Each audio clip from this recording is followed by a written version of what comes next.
SC/ST act. SC/ST act में total 5 chapter हैं, एक 4A चैप्टर अतिरिक्त है, सेक्शन 23 है, एक शेड्यूल दी गई है। अगर इसमें बात हम लोग करें ये किस आर्टिकल से संबंधित एक्ट है, तो आर्टिकल 17 से संबंधित एक्ट है, ये आपको ध्यान देना है। आर्टिकल 366(24) में SC शब्द को परिभाषित किया गया है, शेड्यूल कास्ट को, और 366(25) में ST शेड्यूल ट्राइब को परिभाषित किया गया है। इसके अलावा इनके आयोग मायोग के बारे में बताया गया है। 338 में SC आयोग है, 338 में ST आयोग है, 341 में SC कौन आएगा ये विनिर्दिष्ट करता है राष्ट्रपति, और ST में कौन आएगा 342 में विनिर्दिष्ट करता है राष्ट्रपति। सेक्शन पे बात करते हैं तो सेक्शन के अनुसार क्रमांक इसका 33 है, 1989 का एक्ट है, 1989 का ही क्रमांक है 33। 11 सितंबर 1989 को यहाँ पर राष्ट्रपति महोदय की सहमति मिली है इसको। यह SC/ST के सदस्यों पर अत्याचार का अपराध करने का निवारण करने के लिए, ऐसे अपराधों के विचारण करने के लिए विशेष न्यायालयों, अन्य न्यायालयों का तथा ऐसे अपराधों से पीड़ित व्यक्तियों को राहत देने का और उनके पुनर्वास का या उनसे संबंधित या अनुसंज्ञ उपबंधों का उपबंध करने के लिए अधिनियम है। मतलब इन्हीं के इनके रिलेवेंस है कि इनमें इनके संबंध में कोई भी अपराध ना हो, इनको पुनर्वास किया जाए और समाज में एक स्थायित्व प्रदान किया जाए, इसके लिए ये अधिनियम बनाया गया है। संपूर्ण भारत पे विस्तार है, जैसा कि आपको पता है 30 जनवरी 1990 से लागू। ये डेट याद रखिएगा, 30 जनवरी 1990 से लागू। इंपॉर्टेंट यहाँ पे यही क्वेश्चन ज़्यादा इंपॉर्टेंट है। सेक्शन 2 में कुछ परिभाषाएं दी गई हैं, जहाँ पे 2A में अत्याचार है, सेक्शन 3 के अधीन दंडनीय 29 प्रकार के अपराध अत्याचार बताए गए हैं। सेक्शन 2B में 21B में संहिता है, CRPC तात्पर्य है। 21BB में आश्रित है, आश्रित से कौन कौन हो जाएगा, पीड़ित का पति पत्नी, बालक, माता पिता, भाई बहन आश्रित माने जाएंगे। आर्थिक बहिष्कार है, तो यहाँ पे आर्थिक बहिष्कार से ये आर्थिक तौर से बहिष्कृत करना यहाँ पे आता है, ये थोड़ा पढ़िएगा। 21BC। 21BD में अनन्य विशेष न्यायालय, धारा 14(1) के अधीन स्थापित न्यायालय अनन्य विशेष न्यायालय है। वन अधिकार 21BE में, तो ये भी आप देख लीजिएगा। 21BF जो है हाथ से मैला उठाने वाले कर्मी, यहाँ पे ये डिफाइन किया गया है, इसमें एक एक्ट का नाम लिखा है। इनके हाथ से मैला उठाने वाले कर्मियों के प्रतिषेध पुनर्वास का अधिनियम 2013 की धारा 21G में जो उनका अर्थ है वही अर्थ यहाँ पे माना जाएगा। आगे बढ़ते हैं। लोक सेवक, भारतीय दंड संहिता की धारा 21 में जो अर्थ दिया गया वो लोक सेवक शब्द के अंतर्गत यहाँ पे आएगा। तत्समय प्रवृत्ति किसी विधि में लोक सेवक माना गया, या केंद्र सरकार या राज्य सरकार के अधीन उसकी पदीय हैसियत में कार्यरत कोई व्यक्ति लोक सेवक माना जाएगा। आगे बढ़ते हैं। अनुसूचित जाति और जनजाति के बारे में बताया गया है 21C में, धारा 300 अनुच्छेद 366 खंड 24 और 25 में जो अर्थ दिया गया वो यहाँ माना जाएगा। विशेष न्यायालय 21D में बताया गया सेक्शन 14 के अधीन विनिर्दिष्ट कोई सेशन न्यायालय विशेष न्यायालय माना जाएगा। 21E में विशेष लोक अभियोजक के रूप में विनिर्दिष्ट अभियोजक या धारा 15 के अधीन निर्दिष्ट अधिवक्ता यहाँ पे विशेष लोक अभियोजक माना जाएगा। 21EA में अनुसूची से इस अधिनियम से उपाबद्ध अनुसूची अभिप्रेत, इस अधिनियम से जुड़ी हुई अनुसूची इसके अंतर्गत आएगी। सामाजिक बहिष्कार 21EB में से कोई रूढ़िगत सेवा अन्य व्यक्ति को देने के लिए या उससे प्राप्त करने के लिए, ऐसे सामाजिक संबंधों से प्रवृत्त रहने के लिए जो अन्य व्यक्ति से बनाए रखे जाएं या अन्य व्यक्तियों से उसको अलग करने के लिए किसी व्यक्ति को निर्गत करने से इनकार करना इसके अंतर्गत आता है। पीड़ित शब्द, पीड़ित विक्टिम है, आप लोग जानते हैं 21EC में है। 21ED में साक्षी है, ये भी आप पढ़िएगा। 21F है, यहाँ बताया गया कुछ शब्दों और पद प्रयोग हो गए हैं इस एक्ट में, उनके अर्थ क्या लगाए जाएंगे जो इसमें डिफाइन नहीं है। तो यहाँ 3 एक्टों के नाम दिए गए हैं, IPC, CRPC, एविडेंस। इन 3 में जो अर्थ होंगे वही मान लिए जाएंगे यहाँ पे। इसके बाद सेक्शन 3 में आ जाते हैं। अत्याचार के अपराधों के लिए दंड क्या है। कोई भी व्यक्ति जो निम्न अनुसूचित जाति जनजाति का सदस्य नहीं है, कौन कौन से अपराध करता है, शॉर्ट में इनको अपन समझ लेते हैं। 29 प्रकार के अपराध हैं क्लॉज 1 में, 29 प्रकार के हैं। अगर ये कोई करता है तो कितना दंड देंगे अपन, 6 माह से 5 वर्ष तक कुछ जुर्माने से दंडित किए जाएंगे। कौन कौन से अपराध हैं देखिए।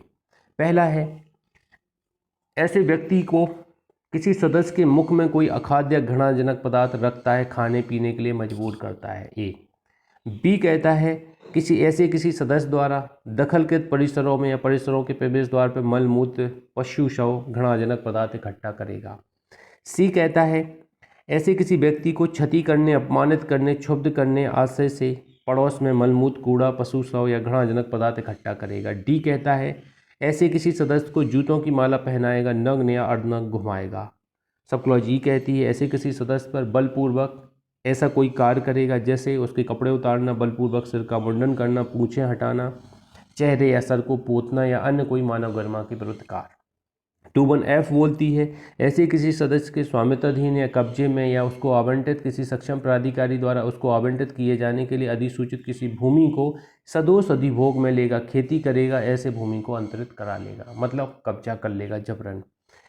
2G है, 1G है, इसमें कहा गया है ऐसे किसी सदस्य को किसी भूमि या परिसरों से सदोष बेकब्जा करेगा, मतलब बेकब्जा कर देगा, किसी भूमि परिसरों या जल की सिंचाई सुविधाओं पर वन अधिकारों सहित उसके अधिकारों के उपभोग में हस्तक्षेप करेगा, उसकी फसल को नष्ट करेगा, उत्पाद को ले जाएगा। इच्छा के विरुद्ध सहमति के बिना या सहमति भय दिखाकर ली गई ऐसी भूमि अभिलेखों को बनाना। H है किसी सदस्य को बेगार करने, बलाश्रय में बंधुआ मजदूरी के लिए तैयार करेगा। H के बाद I है मानव या पशु शवों की अंत्येष्टि या ले जाने या कब्रों को खोदने के लिए विवश करेगा ऐसे सदस्य को। J है हाथ से सफाई करने के लिए तैयार करेगा और ऐसे प्रयोजनों के लिए ऐसे सदस्य का नियोजन करेगा, नियोजन अनुवाद करेगा। K है, K में है किसी स्त्री को ऐसे सदस्य ऐसी जाति की किसी स्त्री को किसी देवदासी के रूप में पूजा मंदिर या किसी अन्य धार्मिक संस्था की देवी मूर्ति या पात्र के समर्पण को या जैसे ही किसी अन्य प्रथा को निष्पादित संवर्धन करेगा, पूर्वोक्त कार्यों को अनुज्ञात करेगा। L है ऐसे किसी सदस्य को निम्नलिखित के लिए मजबूर करेगा, अभित्रस्त करेगा। मतदान करने के लिए, नाम निर्देशन फाइल न करने के लिए, वापस लेने के लिए, नाम निर्देशन का प्रस्ताव समर्थन नहीं करने के लिए। M ऐसे किसी सदस्य को नगर पालिका सदस्य, अध्यक्ष या किसी अन्य पद का धारक है, मजबूर अभित्रस्त करेगा कोई कार्य करने के लिए। N मतदान के पश्चात किसी सदस्य को उपहति घोरोपति हमला कारित करेगा, बहिष्कार करेगा, सामाजिक या कोई अन्य गतिविधि करेगा। O मतदान के बाद अपराध किए गए हैं कि मतदान करने या उसको मतदान नहीं करने या उपबंधित रीति से मतदान करने के संबंध में कोई अपवाद करेगा, तो अब मतदान नहीं करने देगा कि तुम विशेष जाति को मत नहीं डाल सकते। ऐसे किसी सदस्य के विरुद्ध मिथ्या, द्वेषपूर्ण या तंग करने वाला बात, दांडिक या अन्य विधिक कार्रवाई संस्थित करेगा। लोक सेवक को किसी मिथ्या या तुच्छ सूचना देगा जिससे ऐसा कोई लोक सेवक अपनी विधिपूर्ण शक्ति प्रयोग करके ऐसी जाति के सदस्य को क्षति करने या क्षुब्ध करने के लिए करेगा, मतलब परेशान कराएगा लोक सेवक से। R नंबर का ऐसे किसी सदस्य को अपमानित करने के आशय से लोक दृष्टि में आने वाले किसी स्थान पर अपमानित या अभित्रस्त करेगा। S नंबर का लोक दृष्टि में आने वाले किसी स्थान पर जाति के नाम से गाली गलौज करेगा। देखो जाति सूचक नाम लेके गाली देते हैं। T नंबर का ऐसे सदस्यों द्वारा सामान्यतः धार्मिक मानी जाने वाली अति श्रद्धा से ज्ञात किसी वस्तु को नष्ट करेगा, हानि पहुंचाएगा, अपवित्र करेगा, जैसे फोटो, मूर्ति, चित्रण, इनको अपवित्र करेगा। U ऐसे किसी सदस्य के विरुद्ध शत्रुता, घृणा, वैमनस्य की भावनाओं की या लिखित या मौखिक शब्दों द्वारा, चिन्हों द्वारा, दृश्य रूपण द्वारा या अन्यथा अभिवृद्धि करेगा, विवृद्ध करने का प्रयत्न करेगा। V ऐसे किसी सदस्य द्वारा अति श्रद्धा से माने जाने वाले किसी दिवंगत व्यक्ति का तो या तो लिखित या मौखिक शब्दों द्वारा किसी अन्य साधन से अनादर करेगा। लिखित या मौखिक शब्दों द्वारा क्या करेगा? अनादर करेगा। W ऐसे किसी सदस्य की किसी स्त्री को सासा या जानते हुए स्पर्श करेगा। स्पर्श करने का ऐसा कार्य लैंगिक प्रतिक्रिया का है, प्राप्ति की सहमति के बिना। अब देखिए ये सेक्सुअल हरासमेंट के अपराध हैं यहाँ पे। सेकंड क्लॉज है ऐसे किसी सदस्य की किसी स्त्री के बारे में जानते हुए कि अनुसूचित जनजाति से संबंधित लैंगिक प्रकृति के कार्य, शब्दों, कार्यों या अंग विक्षेपों का उपयोग करेगा। Sexual harassment. एक्स ऐसे किसी सदस्य के उपयोग किए जाने वाले किसी स्रोत, जलाशय या किसी अन्य स्रोत के जल को दूषित, गंदा करेगा जिससे वो उपयोग ना कर पाए। बाई ऐसे किसी सदस्य को लोक समागम के किसी स्थान से गुजरने के किसी रूढ़िगत अधिकार से इनकार करेगा, या ऐसे सदस्य को लोक समागम के ऐसे स्थान का उपयोग जैसे मंदिर, पार्क, मनोरंजन स्थल आते हैं इसमें करने से क्या करेगा? बाधा पहुंचाएगा, निवारित करेगा। जेड ऐसे किसी सदस्य को उस गृह, ग्राम या निवास या अन्य स्थान छोड़ने के लिए मजबूर करेगा, मजबूर कराएगा। जेड ए निम्नलिखित के लिए बाधित करेगा। उपयोग नहीं करने देगा शमशान गृह, कब्रिस्तान, नदी, जल सारणी, स्नान घाट, सार्वजनिक परिवहन, सड़क मार्ग आदि का उपयोग नहीं करने देगा ऐसे किसी सदस्य को। आरोहण नहीं करने देगा साइकिल, मोटरसाइकिल, घोड़े मोड़े की आरोहण नहीं करने देगा। विवाह की शोभा यात्राएं नहीं निकालने देगा। घोड़े पर सवारी करके विवाह की शोभा यात्रा में नहीं जाने देगा। अगला है जुलूस नहीं निकालने देगा। किसी धार्मिक संप्रदाय जो उसके धर्म से जुड़े हुए जुलूस हैं वो नहीं निकालने देगा। प्रवेश नहीं करने देगा। औषधालय, अस्पताल, स्वास्थ्य केंद्रों में प्रविष्ट होने से निवारण करेगा। कोई विशेष प्रकार का व्यवसाय नहीं करने देगा। जैसे कोई चाहता है कि वो भोजनालय खोलना चाहता है, नहीं खोलने देगा कि नहीं खोलने देंगे भोजनालय। या कोई अन्य व्यवसाय है जो करना चाहता है, नहीं करने देंगे। क्यों? क्योंकि तुम विशेष जाति के हो।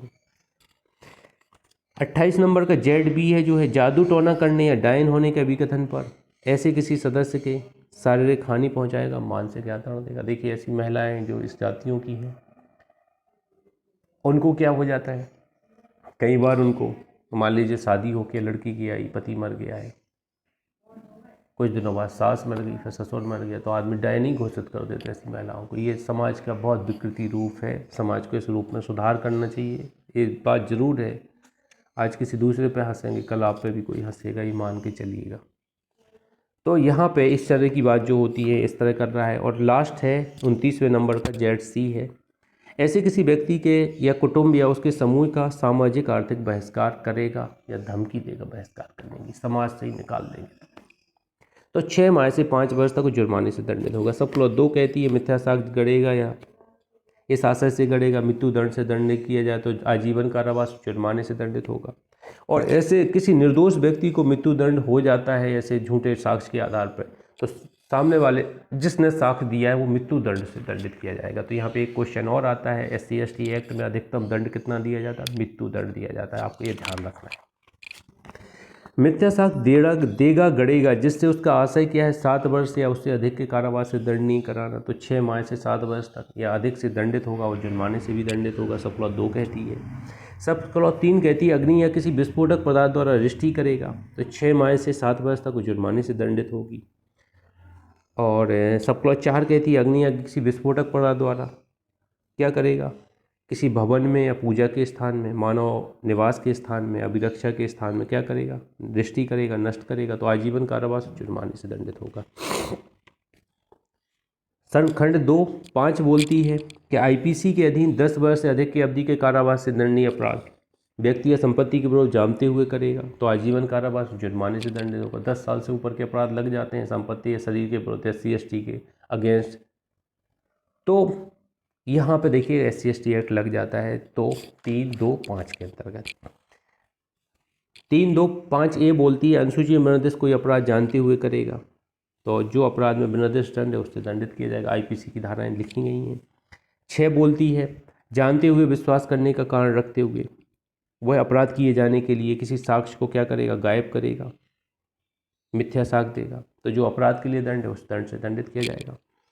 लोक सेवक होते हुए इस धारा के अधीन कोई अपराध करेगा तो यहाँ पे 1 वर्ष से उस अपराध के दंड तक दंडित किया जाएगा। इसको भी आप ध्यान दीजिएगा। तो ये आपको यहाँ पे देखिएगा, पहली क्लॉज में 1 दंड है, दूसरी क्लॉज में आप देखेंगे तो 2 दंड तो यही हो गए, 3, 4, 5, 6, 7, 8, 9 दंड यहाँ पे आते हैं दूसरी क्लॉज में। तो पहली क्लॉज में 2 दंड है, बाकी 6 दंड और है, 7 दंड और है।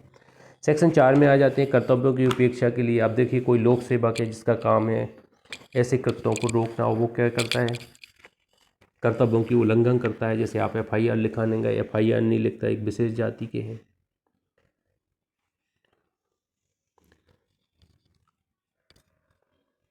तो कर्तव्यों की उपेक्षा करेगा तो कितना दंड दिया जाएगा, 6 माह से 1 वर्ष तक का दंड दिया जाएगा। यहाँ पे वो कर्तव्य दिए गए, अन्वेषण नहीं करता, 60 दिन के भीतर आरोप पत्र पर फाइल नहीं करता है, या संज्ञान के संबंध में विशेष न्यायालय द्वारा दिया गया है, निर्देश भी दिए जा सकते हैं। तो ये देखिएगा लोक सेवक पे यहाँ दंड दिया जाता है। अगर वो कर्तव्य पालन नहीं करता है तो 6 माह से 1 वर्ष तक के कारावास से दंडित होगा सेक्शन 4 में। सेक्शन 5 में आ जाइए, एक बार दोष सिद्ध होने के बाद दोबारा कोई अपराध करता है तो दोबारा दोष सिद्ध किया जाएगा। तो कितना दंड है यहाँ पे, 1 वर्ष से कम नहीं, किंतु उस अपराध के लिए उपबंधित दंड तक हो सकेगा। सेक्शन 6 में आ जाइए, भारतीय दंड संहिता के कतिपय अपराधों का लागू होना। कौन से अपराधों का लागू होगी ये, तो ये बताती है कुछ धाराएं लागू होंगी इस एक्ट में। धारा 34, अध्याय 3, अध्याय 4, अध्याय 5, अध्याय 5A, 149 और अध्याय 23 के उपबंध जहाँ तक हो सके इस अधिनियम के प्रयोजनों के लिए उसी प्रकार लागू होंगे जिस प्रकार IPC के प्रयोजन के लिए लागू होते हैं। तो इस पर ध्यान देना, इस पर OT बनता है, कौन सी धारा इस पर लागू होती है SC/ST एक्ट पे, IPC की कौन से चैप्टर लागू होते हैं ये ध्यान देना है। 34, 149, चैप्टर 3, 4, 5, 5A और चैप्टर 23। कतिपय व्यक्तियों की संपत्ति का संपहरण, सेक्शन 7। विशेष न्यायालय क्या कर सकता है? कोई दंड देने के अतिरिक्त संपत्ति भी जब्त करता है ऐसे लोगों की जो इस अपराध में संबंधित है। कुर्क भी करा सकता है विशेष न्यायालय विचारण के दौरान ऐसी संपत्ति की जो अपराध में संबंधित होगी। सेक्शन 8, अपराधों के बारे में अवधारणा क्या की जाएगी? अगर कोई वित्तीय सहायता देता है तो अवधारणा की जाएगी, दुष्पीड़न किया है उसने, ए बोलता है। बी बोलता है कॉमन इंटेंशन और कॉमन ऑब्जेक्ट की अवधारणा की जाएगी, सामान आशय और सामान अवधारणा की जाएगी, एक से ज़्यादा लोग अपराध करते हैं तो। सी बोलता है यहाँ पे SC/ST की अवधारणा की जाएगी कि न्यायालय पीड़ित या कुटुंब के व्यक्ति का ज्ञान रखता है, न्यायालय अवधारणा करेगा कि जब तक अन्यथा साबित ना हो व्यक्ति को पीड़ित की जातीय जनजाति पहचान का ज्ञान था, पहले से जानता था, ऐसी अवधारणा की जाएगी विशेष जाति का। सेक्शन 9 कहती शक्तियों का प्रदान किया जाना। राज्य सरकार अपराध के निवारण या निपटने के लिए मामलों या वर्ग के मामलों के समूह के लिए राज्य सरकार के किसी अधिकारी को राजपत्र में अधिसूचना द्वारा ऐसे जिले या उसके भाग में संहिता के अधीन पुलिस अधिकारियों द्वारा प्रयुक्त अब शक्तियाँ मामलों के वर्ग या समूह के लिए विशेषता किसी विशेष न्यायालय के समक्ष व्यक्तियों की गिरफ्तारी, अन्वेषण और अभियोजन की शक्तियाँ प्रदान कर सकेगी। तो यहाँ पे देखिए पुलिस अधिकारी की शक्तियाँ यहाँ पे प्रदान करने की बात राज्य सरकार द्वारा की गई है अन्वेषण विचारण के लिए। सेक्शन 10, ऐसे व्यक्ति का हटाया जाना जिसके द्वारा अपराध किए जाने की संभावना। देखिए यहाँ भी 3 वर्ष से अधिक अवधि के लिए जिला बदल का काम किया जाता है। 3 वर्ष से अनधिक मतलब 3 वर्ष के लिए जिला बदल विशेष न्यायालय कह सकता है कि अगर कोई व्यक्ति ऐसे विशेष समुदाय के विरुद्ध अगर कोई अपराध करता है, लिखित आदेश द्वारा देगा, ऐसे व्यक्ति को संसूचित करेगा। विशेष न्यायालय उस व्यक्ति द्वारा जिसके विरुद्ध ऐसा आदेश किया गया है या उसकी ओर से किसी अन्य व्यक्ति द्वारा आदेश की तारीख से 30 दिन के भीतर किए गए आवेदन पर ऐसे कारणों से जो लेखबद्ध किए जाएंगे उपधारा 1 के दिन किए गए आदेश को प्रतिशत उपादित कर सकेगा। अगर वो पर्याप्त रिटर्न स्टेटमेंट दे देता है तो ऐसा कारण क्या है, 30 दिन के भीतर वो वापस भी ले सकता है, रद्द भी कर सकता है कि भैया जो आदेश दिया था वो वापस लेते हैं। 11, किसी व्यक्ति द्वारा संबंधित क्षेत्र से हटने में असफल रहने, वहाँ से हटने के पश्चात उसमें प्रवेश करने के संबंध में प्रक्रिया। अगर हटने का आदेश दे दिया है 3 साल के लिए, फिर भी आप नहीं हट रहे हैं या हट गए थे फिर आ गए हैं वहाँ पे, तो क्या दंड दिया जाएगा? तो सीधा दंड देखिए यहाँ पे प्रोसीजर दी गई है सेक्शन 11 में। प्रोसीजर क्या होगी? विशेष न्यायालय ऐसे व्यक्ति को गिरफ्तार करवा सकेगा, उस क्षेत्र के बाहर ऐसे स्थान पर पुलिस अभिरक्षा में हटवा सकेगा, निर्देश दे सकेगा दोबारा लौट के ना आए, बंद पद भरवा सकेगा, अगर लौट के आता है तो ऐसे बंद पद को प्रतिशत कर सकेगा, वापस नए स्तर से बंद पद भरवाए जाने की बात कर सकता है, गिरफ्तार करवा सकता है, पुलिस अभिरक्षा से हटवा सकता है। तो ये प्रोसीजर पहले एक्टों में भी पढ़ चुके, वही प्रोसीजर यहाँ पे UAPA एक्ट में है, उसी तरह की प्रोसीजर यहाँ दी गई है। सेक्शन 12, ऐसे व्यक्तियों के जिनके विरुद्ध धारा 10 के अधीन आदेश किया गया है माप और आदि फोटो लेना, तो माप फोटो लेने देंगे, आपको खड़ा कर देंगे, फोटो लेंगे 2-3 एंगल से, माप लेंगे कितने हाइट के हो, कैसा कद काठी है, ये सब लेने देंगे, यहाँ पर रोक नहीं लगाई जाएगी। और यदि कोई इससे इनकार करता है तो सब क्लोज 3 कहती है इनकार करता है तो अपराध समझा जाएगा और जिसके लिए दंड क्या होगा? 3 माह का कारावास, 500 रुपये जुर्माने, दोनों से दंडित किया जाएगा। सेक्शन 13 कहती है धारा 10 के अधीन आदेश के अनुपालन के लिए शास्ति। अब 10 में जो आदेश दिया गया है कि आपको जिला बदल किया जाता है 3 साल के लिए, उसका पालन नहीं करते हैं आप, 10 का उल्लंघन करते हैं तो यहाँ पे 1 वर्ष के कारावास और जुर्माने से दंडित किए जाएंगे सेक्शन 13 के अंतर्गत। सेक्शन 14, विशेष न्यायालय और अनन्य विशेष न्यायालय के संबंध में उपबंध करती है। ये क्या होते हैं देखिए, शीघ्र विचारण, स्पीडी ट्रायल का पर्पज होता है इनका। राज्य सरकार उच्च न्यायालय के मुख्य न्यायमूर्ति की सहमति से राजपत्र में अधिसूचना द्वारा एक अनन्य विशेष न्यायालय स्थापित करेगी। ठीक है, अनन्य विशेष न्यायालय राज्य सरकार स्थापित करेगी। यहाँ पर सेशन न्यायालयों के लिए विशेष न्यायालय पर निर्दिष्ट करेगी, किसी सेशन न्यायालय को भी निर्दिष्ट न्यायालय कर सकती है। अपराधों का संज्ञान लेने की शक्ति होगी इनको। 2 माह के भीतर निपटाए गए थे ऐसे मामले यहाँ होंगे। राज्य सरकार क्या करेगी? यह सुनिश्चित करेगी पर्याप्त संख्या में न्यायालयों की स्थापना करने का कर्तव्य होगा। अधिनियम के मामले यथासंभव 2 मास की अवधि के भीतर निपटाए गए थे, 2 माह के भीतर निपटाने का प्रयास किया जाएगा। विचारण यथासंभव आरोप पत्र फाइल करने की तारीख के 2 मास के भीतर पूरा किया जाएगा। तो ये आप थोड़ा ध्यान दीजिएगा, लास्ट में कंडी का यही है, 2 मास के भीतर विचारण पूरा करेंगे, ये निपटारा करेंगे।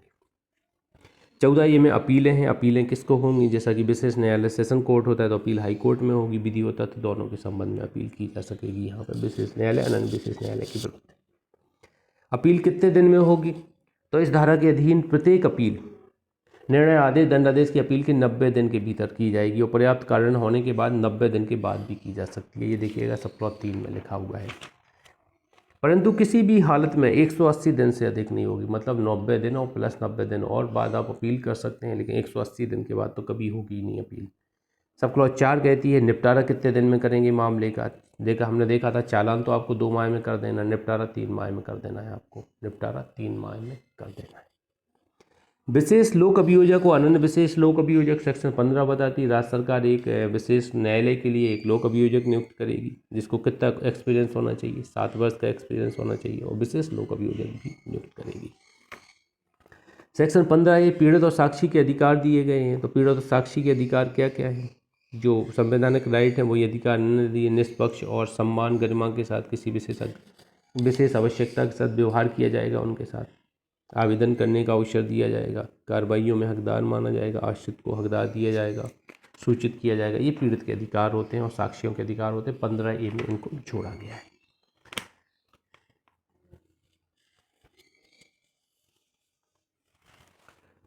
इसको आप पढ़ लेना, इसको पढ़ने लायक मैं नहीं समझता हूँ। कोई आएगा धारा का नाम पूछा जाएगा, बस इसमें आप पढ़ लीजिएगा। वही अन्वेषण मेंटेनेंस में से अत्याचार नहीं किया जाएगा, रोक किया जाएगा, प्रोटेक्शन किया जाएगा, तमाम चीज़ें इसमें वही लिखी हुई हैं पुनरावृत्ति वाली।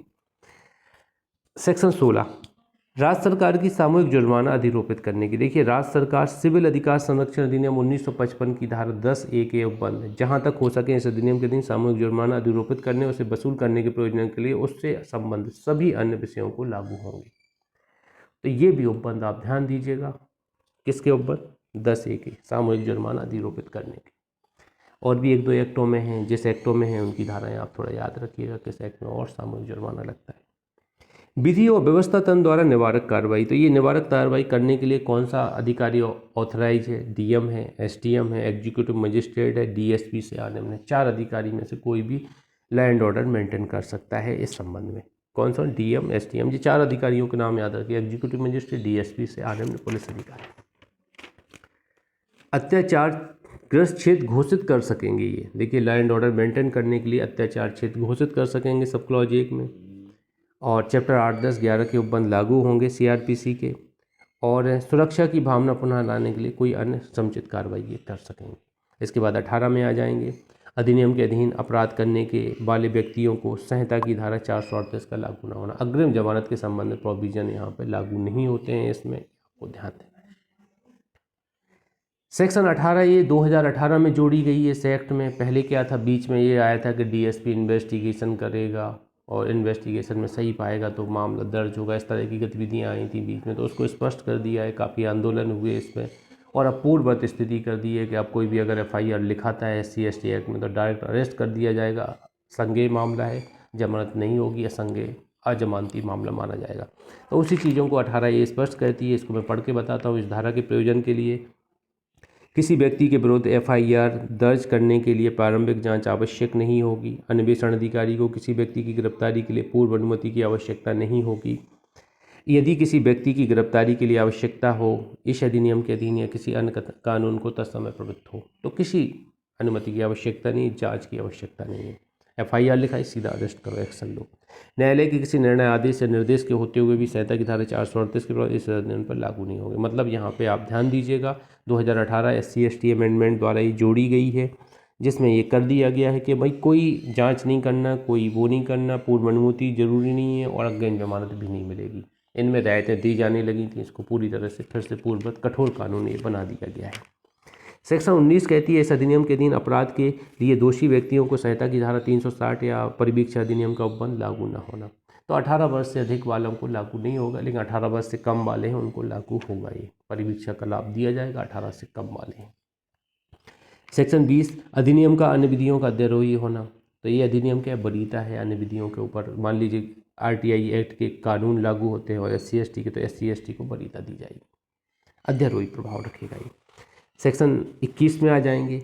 अधिनियम का प्रभावी क्रियान्वयन सुनिश्चित करने का कर्तव्य सरकार का कर्तव्य, किसका है? राज्य सरकार का कर्तव्य। क्या करेंगे? ये विधिक सहायता उपलब्ध कराएंगे, पर्याप्त सुविधाएं देंगे। अन्वेषण और विचारण के दौरान साक्षियों जिनके अंदर पीड़ित व्यक्ति भी यात्रा भरण पोषण के व्यय की व्यवस्था करेंगे। अत्याचारों से पीड़ित व्यक्तियों के आर्थिक और सामाजिक पुनरुद्धार की व्यवस्था करेंगे। इस अधिनियम के उपबंधों के उल्लंघन के लिए अभियोजन प्रारंभ करने या उनका पर्यवेक्षण करने के लिए अधिकारियों की नियुक्ति करेंगे। समितियों की स्थापना करेंगे। समय समय पर सर्वेक्षण करेंगे। उन क्षेत्रों की पहचान करेंगे जो अत्याचार क्षेत्र घोषित किए गए हैं। केंद्र सरकार जो उपाय सौंपे जाएँ, केंद्र सरकार क्या करेगा? कोऑर्डिनेशन करेगा इन चीज़ों का।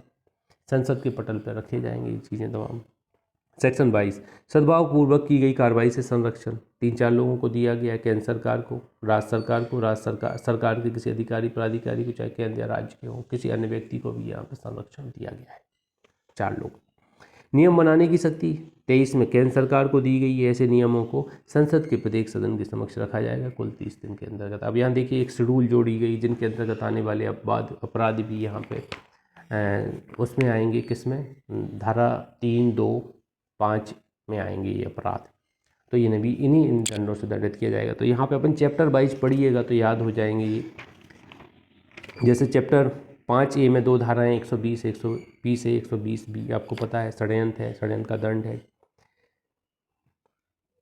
चैप्टर 8 में 141 142 143 144 145 146 147 148 141 से 148 विधि विरुद्ध जमाव, सदस्य होने का दंड, इस तरह की बातें, घातक हथियारों सज्जित होकर, ये सारी चीज़ें तो ये भी लागू होंगे। चैप्टर 11 में एक धारा आती 217 आती है, लोक सेवक संपत्ति का संपहरण कर रहा है, दंड से बचाने के लिए निर्देश की अवज्ञा कर रहा है।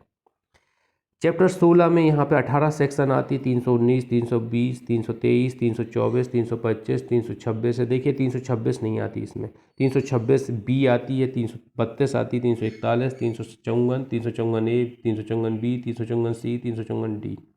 पीछा करना डी में आता है। 359 व्यपहरण, 363 365 365 76 बी 376 सी। इतनी धाराएं 18 धाराएं चैप्टर 16 की आती हैं, तो इनको एक बार देख लीजिएगा। चैप्टर 17 में सिर्फ एक धारा आती है, वो है 447 अतिचार, आपराधिक अतिचार के लिए दंड। किसी के घर में घुस जाते ना जबरन, गाली गलौज करते, आपराधिक अतिचार हो गया। चैप्टर 22 में 506 509 2 धाराएं आती हैं, आपराधिक अभित्रास, अंग विक्षेप, मतलब स्त्री की प्राइवेसी का उल्लंघन। तो इतनी धाराएं हैं टोटल, यहाँ पे 32 धाराएं शेड्यूल में दी गई, तो इनको भी आप ऐसे ही याद रखिएगा। तो ये अपना SC/ST हो गया है। इससे संबंधित कोशिश कीजिए कि OT लगाइए आप दोनों एक्टों की, और जो कमियां हैं तो उनको थोड़ा देखिए, पढ़िए उन धाराओं को जो क्वेश्चन गलत हो रहे हैं, और बताइए मुझे।